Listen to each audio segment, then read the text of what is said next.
MLA விடுதிக்குள் அத்துமீறி நுழைந்ததாக இடி மீது காவல்துறை வழக்கு பதிவு செய்துள்ளது.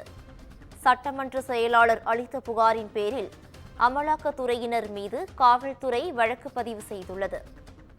இதுகுறித்தான கூடுதல் விவரங்களை வழங்குவதற்காக எமது செய்தியாளர் சுப்பிரமணியன் இணைப்பில் இணைகிறார். சுப்பிரமணியன், வணக்கம். இதுகுறித்தான முழு விவரங்கள் என்ன? அமைச்சர் ஐ பெரியசாமி தொடர்புடைய இடங்களில் அமலாக்கத்துறை அதிகாரிகள் இன்று காலையிலிருந்து சோதனை என்பதை நடத்தி கொண்டிருக்கிறார்கள். குறிப்பாக அவருடைய மகன் செந்தில்குமார் பழனி தொகுதி எம்எல்ஏவாக இருக்கிறார். அவருடைய எம்எல்ஏ உடைய அறையில் சோதனை நடத்த அமலாக்கத்துறை அதிகாரிகள் இன்று காலை சென்றார்கள்.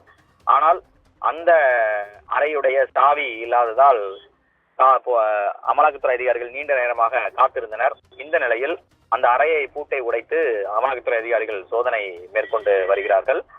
இதன் தொடர்ச்சியாக சட்டமன்ற செயலாளர் கொடுத்த புகாரின் அடிப்படையில் அமலாக்கத்துறையினர் மீது திருவல்லிக்கேணி போலீசார் வழக்கு பதிவு செய்திருக்கிறார்கள். எம்எல்ஏ விடுதிக்குள் அத்துமீறி நுழைந்ததாக 4 அமலாக்கத்துறை அதிகாரிகள் மீது வழக்கு பதிவு என்பது செய்யப்பட்டு இருக்கிறது. அது மட்டுமல்லாமல் அந்த அதிகாரிகளுடைய பெயர் விவரங்களை காவல்துறையினர் இதுவரை தெரிவிக்கவில்லை.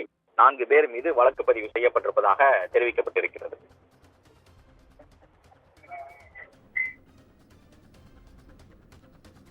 கூடுதல் விவரங்களுக்கு நன்றி சுப்பிரமணியன்.